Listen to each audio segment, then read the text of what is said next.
안녕하세요. 스테디오 통계연구소 소장 이희련입니다. 이번 시간부터 저희는 SPSS를 활용한 통계 자료 분석이다라고 하는 것을 강의하도록 하겠습니다. 12차 시에 걸쳐서 통계적인 기본적인 개념과 SPSS를 활용한 방법들, 그리고 그 통계 분석 결과에 대해서 표를 만들고 해석하는 방법들에까지 살펴보도록 하겠습니다. 먼저 이론적으로 접근하는 통계와 분석적인 관점에서 접근하는 통계의 차이가 있습니다. 이 차이를 말씀드리도록 하죠. 이론적으로 접근하는 통계는 절반이 미적분으로 되어 있고요. 나머지 절반은 행렬로 되어 있다라고 해도 과언이 아닙니다. 즉, 이론적으로 접근하는 통계는 수식으로 되어 있습니다. 그러나 우리가 하려고 하는 것은 이론으로 접근하는 통계가 아니라 우리가 가지고 있는 데이터를 이용해서 통계 분석이다라고 하는 걸 하려고 하는 겁니다. 즉, 분석적인 관점에서 접근하는 통계는 차이가 있다라고 이야기할 수 있는데, 분석적인 관점에서는 역시 수식을 알면 도움이 되는 건 당연한 사실입니다. 하지만 수식을 모른다라고 해서 분석을 할 수 없느냐? 그렇지 않습니다. 분석적인 관점에서 접근하는 통계에서 가장 중요한 개념은 첫 번째가 데이터와 변수라고 하는 개념입니다. 분석적인 관점에서 통계 분석의 시작은 바로 이 데이터와 변수라고 하는 것이에요. 그래서 우리는 이 데이터와 변수의 성격을 명확하게 이해를 하고 있어야 됩니다. 그리고 이 데이터와 변수라고 하는 것에 의해서 통계 분석 기법이다라고 하는 것이 결정이 납니다. t-테스트, 아노바, 회귀 분석 등의 이 분석 기법들은 바로 데이터와 변수라고 하는 것에 의해서 결정이 난다라고 할 수가 있어요. 그리고 이러한 데이터들이 나오게 되면 무엇을 하게 되느냐? 이것을 바탕으로 SPSS를 이용을 해서 분석을 하겠죠. 분석을 하면 출력 결과라고 하는 것이 나오는데, 이 결과에는 보면 어떤 표들이 나오게 됩니다. 이 표들이 나오게 되는데요. 이 표에는 각각의 분석 기법마다 제공되는 통계량들은 차이가 있어요. 그런데 이 분석 결과에서 가장 먼저 봐야 되는 것은 뭐냐? 바로 p-value다라고 하는 겁니다. 분석 기법을 결정이 나면 이 분석 기법마다 보고 나선 결과에 무엇이 나왔다? p-value다라고 하는 것이 나옵니다. p값이라는 것이 나오고요. 이 p값은 나중에 가면 결국 무엇으로 귀결되느냐? H0, H1이라는 가설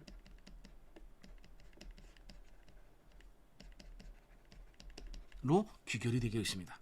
그리고 이 p-value라고 하는 것을 이용을 해서 우리는 H0나 H1이라고 하는 둘 중에 하나의 가설을 선택을 하는 거고요. 이 선택된 가설에 맞게 결과를 보고 해석을 하게 되어 있다라고 하는 것이에요. 따라서 분석의 시작은 뭐냐? 데이터와 변수가 되는 거고요. 분석의 끝은 해석이 되겠죠. 표를 만들고 해석을 하게 되어 있습니다. 그런데 표를 만들고 해석을 할 때의 단초가 되는 것은 뭐냐? 바로 p-value다라고 하는 겁니다. 그래서 우리는 3차 시에 걸쳐서 이론적인 개념들에 대해서 데이터와 변수, p-value에 대한 개념, 분석 기법 이런 것들에 대해서 살펴보도록 하겠습니다. 자, 첫 번째 데이터와 변수라고 하는 것이 있습니다. 데이터와 변수라고 하는 것이 어떤 개념이냐라고 하면, 우리가 만약에 100명의 사람들에서 조사를 했다라고 치죠. 그러면 이 100명의 사람들의 성별이 있을 거예요. 연령이 있을 거예요. 이때 요 값 하나하나를 뭐라고 하느냐? 데이터라고 이야기합니다. 즉 데이터, 자료라고 하는 것은 값 하나하나를 의미한다. 그러면 변수는 뭐냐? 변수는 이 전체를 변수라고 이야기합니다. 즉 변수는 데이터들을 모아놓은 것들이 변수라고 이야기할 수 있는 거고요. 이 변수를 한문으로 살펴보면 변자는 변할 변자를 씁니다. 수는 숫자 수를 쓰는 거죠. 즉 무슨 말이냐? 변하는 수를 의미하는 겁니다. 여기서 수는 무엇을 의미하는 거냐? 데이터를 의미하는 겁니다. 결국 무슨 말이냐? 데이터들이 변하는 것들의 모임이 변수라고 이야기하는 거죠. 그러면 이 변수의 반대말은 무엇일까요? 변수의 반대말은 상수입니다. 콘스탄트, 상수라고 이야기하는 거죠. 상수의 가장 대표적인 것은 뭐냐? 파이, 익스포넨셜 이런 거죠. 파이 같은 경우 뭡니까? 3.14, 1592. 이 값이 상수가 되겠죠. 상수는 항상 상자를 씁니다. 항상 같은 수란 얘기죠. 데이터가 변하지 않고 항상 같은 값으로 되어 있는 것을 상수다라고 이야기합니다. 통계는 상수는 관심의 대상이 아닙니다. 물론 아주 특수한 경우에 상수에 관심이 있는 경우도 있겠지만 일반적인 경우에 통계는 어디에 관심이 있느냐? 변수에 관심을 가져요. 이 변하는 것들의 값에 대해서 관심을 갖게 됩니다. 이 변하는 것들에서 어떤 규칙을 찾고자 하는 것, 여러 가지 목적 중에 하나가 규칙을 찾고자 하는 것이 바로 통계 분석의 목적이다라고 이야기할 수 있습니다. 따라서 우리는 통계 분석을 하기 위해서는 먼저 데이터와 변수에 대한 개념을 조금 더 세분화시킬 필요가 있다라고 얘기할 수 있습니다. 자, 그런데요, 상수는 우리가 알고 있는 상수가 파이와 익스포넨셜 이런 것들이 상수가 됩니다. 그런데 통계학에서 분석에서는 상수가 하나 더 있어요. 이런 상수를 수학적 상수라고 이야기할 수 있지만 통계적인 상수가 하나 더 있습니다. 어떤 것이 있느냐? 만약에 예를 들어서 우리가 조사를 했어요. 성별, 연령 조사하고 뭐 했냐? 흡연을 조사했어요. 흡연을 조사했는데 첫 번째가 흡연자예요. 두 번째도 흡연자예요. 100번째 사람도 흡연자예요. 우리가 어떤 조사를 했냐면 흡연자의 삶의 질에 관한 연구를 한다라고 하는 걸 생각해 볼게요. 흡연자의 삶의 질에 관한 연구, 이런 주제로 한번 생각을 해보죠. 그러면 흡연이라고 하는 변수를 물어봤을 때 응답자가 될 거냐? 흡연자, 비흡연자가 나오겠죠. 그런데 비흡연자는 어떻게 됩니까? 우리 조사 대상에서 탈락이 되겠죠. 대상이 아니에요. 결국 최종적으로 남은 사람들은 누구만 남느냐? 흡연자만 남습니다. 그러면 이때 데이터인 변수는 흡연 여부에서 뭐예요? 예쓴 사람들만 전부 남아있죠. 변하는가요? 안 변하나요? 변하지 않죠. 그럼 얘도 뭐다? 상수가 됩니다. 따라서 통계 분석할 때 흡연에 대한 변수는 분석하지 않는 거예요. 그러면 이런 상수에 대한 것이 대부분 뭐냐? 우리 연구 대상자, 모집단일 가능성이 높아요. 통계학에는 어디에 관심이 있느냐? 변하는 값들에 대해서 관심을 갖는다라고 이야기할 수 있습니다. 그런데 이 데이터와 변수라고 하는 것은 어떻게 측정했느냐에 따라서 데이터와 변수를 구분하는 방법이 여러 가지 방법이 있습니다. 첫 번째, 데이터의 유형이라고 할 수 있는 건데, 자, 첫 번째, 정성적 데이터와 정량적 데이터라고 되어 있어요. 이건 모르셔도 돼요. 책에만 있는 내용입니다. 정성적 데이터는 성질을 측정한 자료, 정량적 데이터는 양을 측정한 자료다라고 이야기하면 됩니다. 일반적인 책에만 있는 내용이고 실제 분석할 때는 정성적, 정량적 개념을 잘 사용하지 않습니다. 그리고 여기서 제가 데이터의 유형이라고 되는데 이거를 뭘로? 변수의 유형이다라고 해도 상관이 없습니다.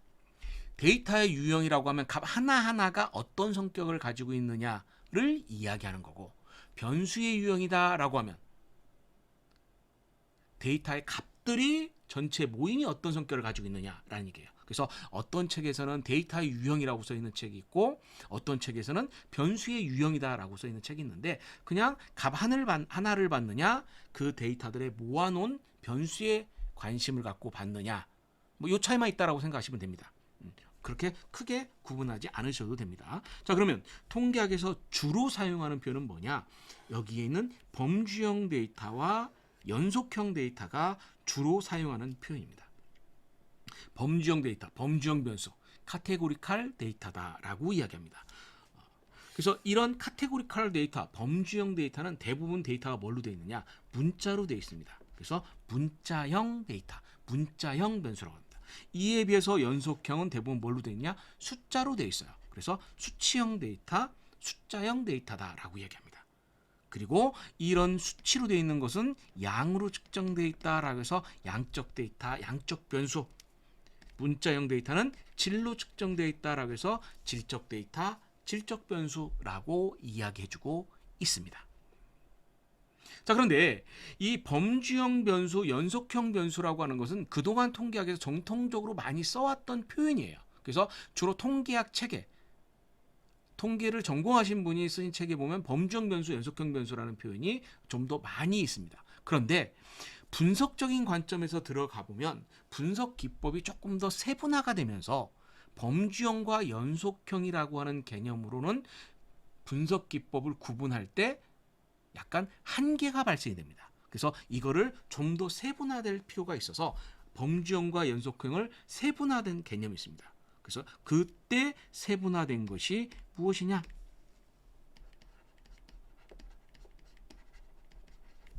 범주형과 연속형 변수에서 범주형을 세분화시키면 명목과 서열로 구분이 되고요.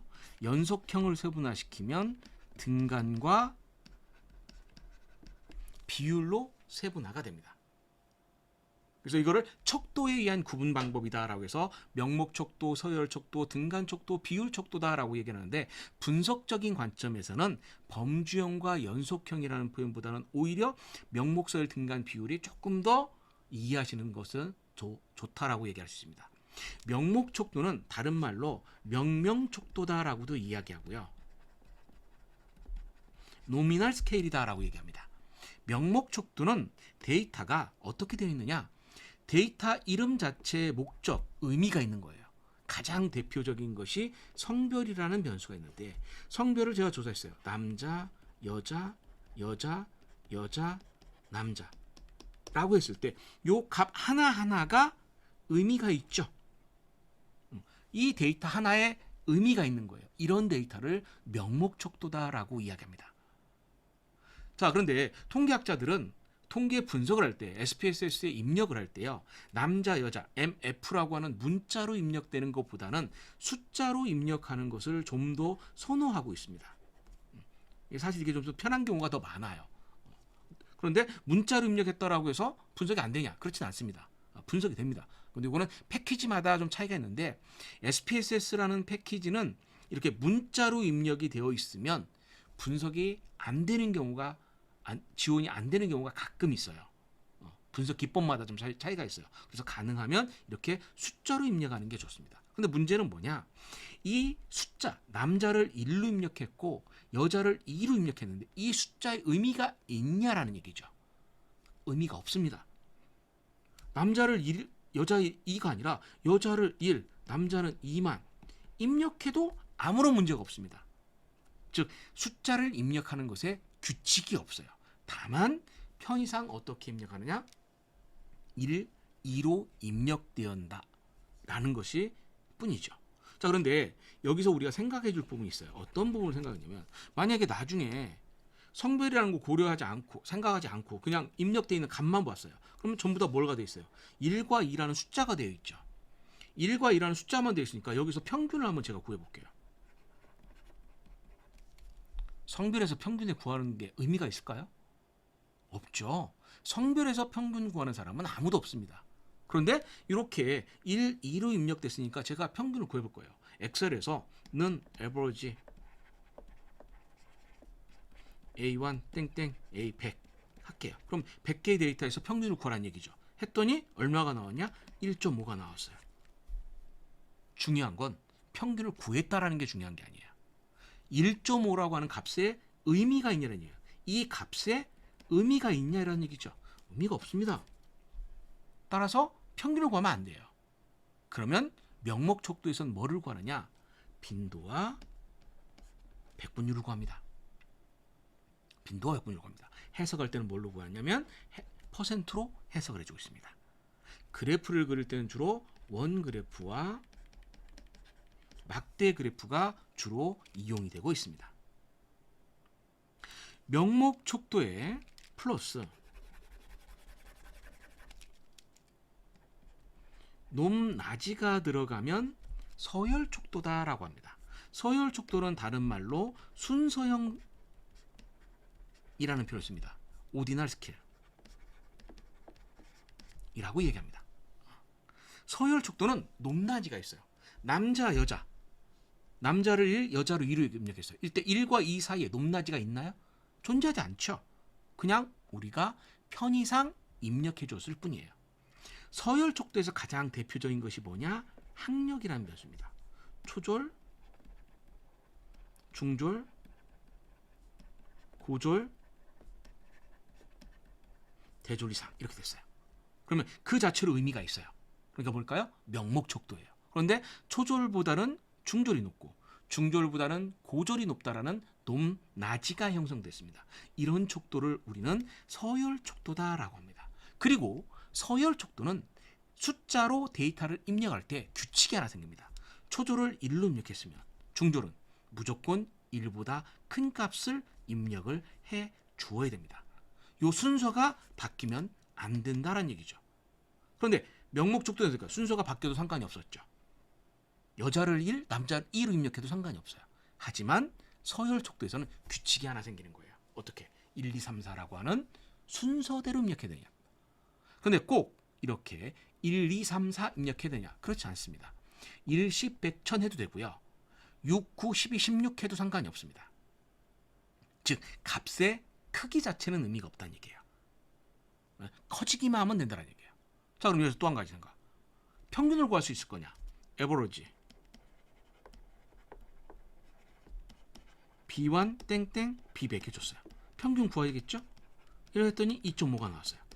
평균 학력이 2.5다라고 했어요. 무슨 의미일까요? 중졸이 2고 고졸이 3이니까 2.5면 고등학교 2학년 1학기까지 마쳤다는 얘기냐? 아니죠. 역시 평균의 의미가 없다라는 얘기죠. 그럼 뭘 구하느냐? 빈도백분율 구합니다.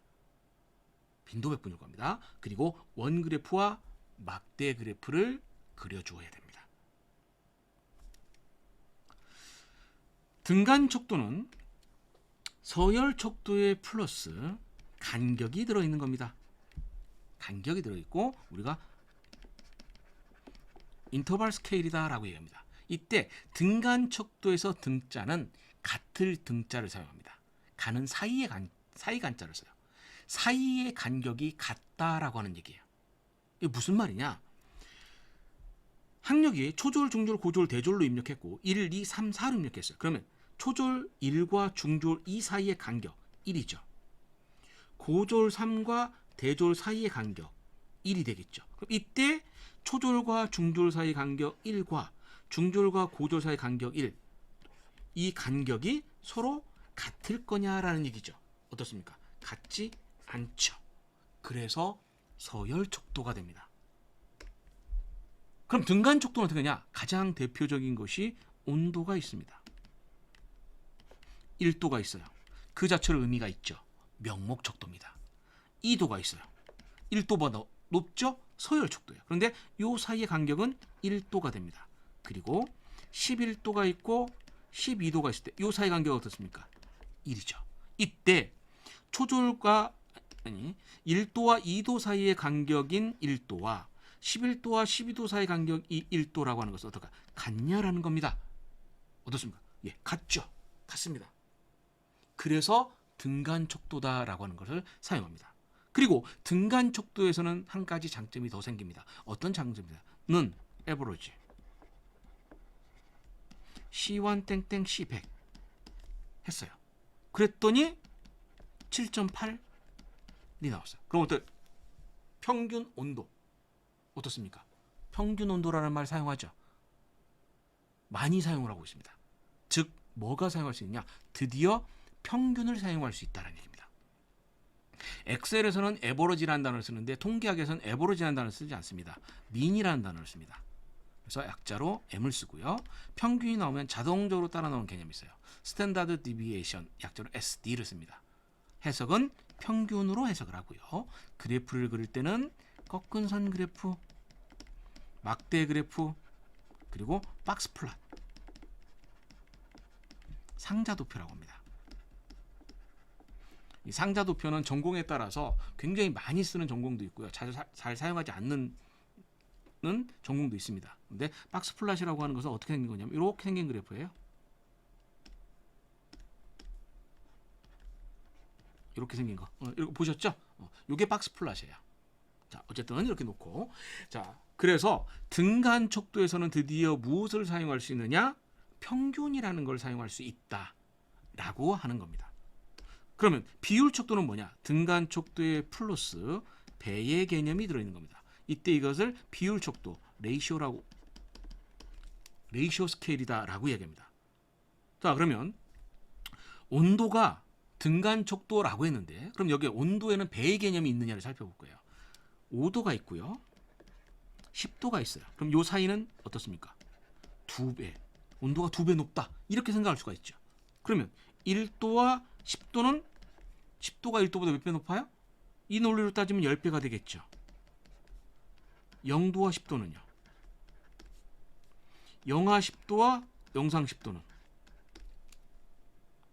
이렇게 보니까 어떻습니까? 개념이 애매해져 버렸죠. 온도는 그래서 배의 개념이 없습니다. 등간 척도가 됩니다. 그러면 어떤 변수가 비율 척도에 되냐? 가장 대표적인 게 길이, 무게, 이런 것들이 비율 척도가 됩니다. 길이 1cm가 있어요.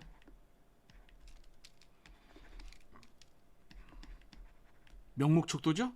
2cm가 있어요. 1cm보다 커요. 서열 척도죠. 1cm와 2cm의 간격 1이 있고요. 11cm와 12cm가 있으면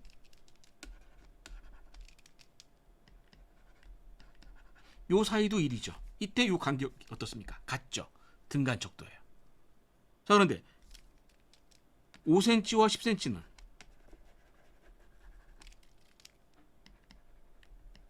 두 배죠. 1cm와 10cm는 10배죠.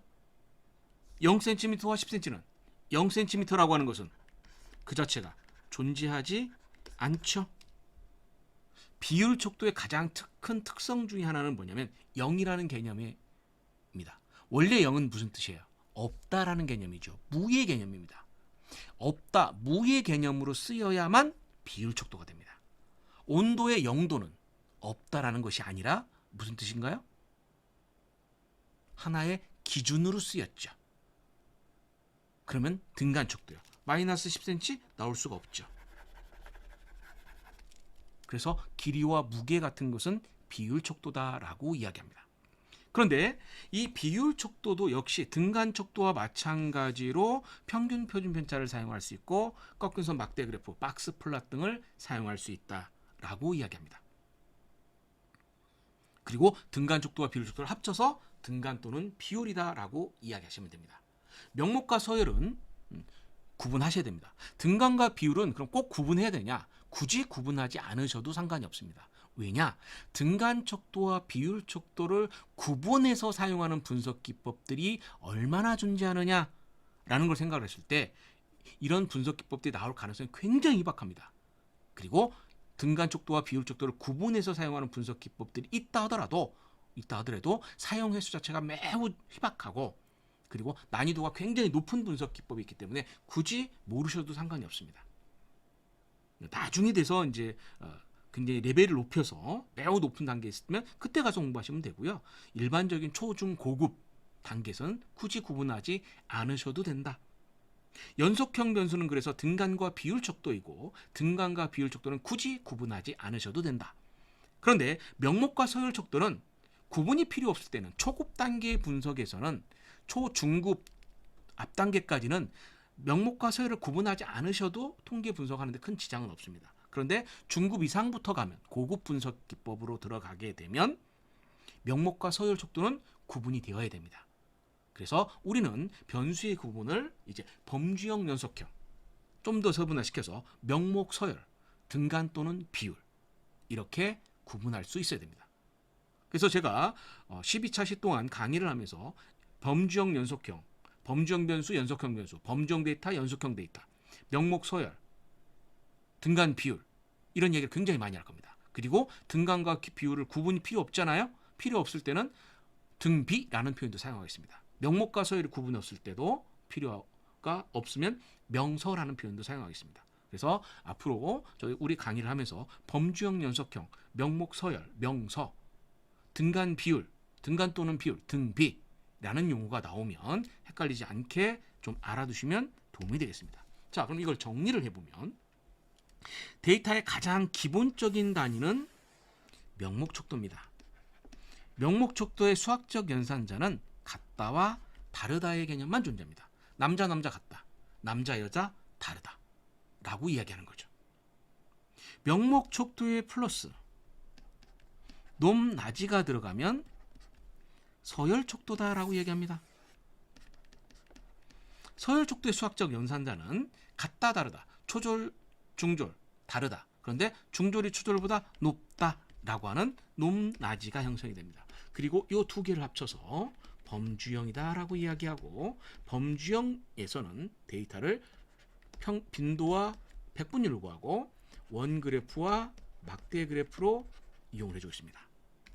서열 척도의 플러스 간격이 들어가면 등간 척도다라고 이야기하고요.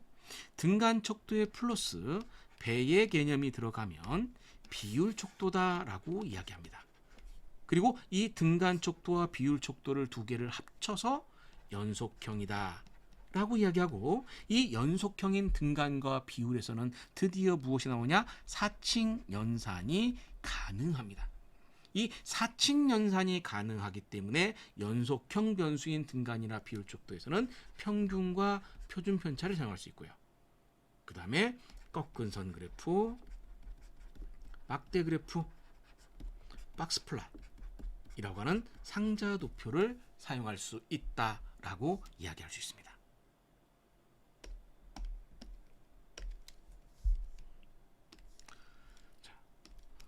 범주형, 연속형, 명목, 서열, 등간, 비율에 대한 개념들이 정리가 좀 되어 있습니다. 한번 시간 되실 때 읽어보시면 좋을 것 같습니다. 자, 여기까지 데이터와 변수에 대한 1차시 강의 마치도록 하겠습니다. 감사합니다.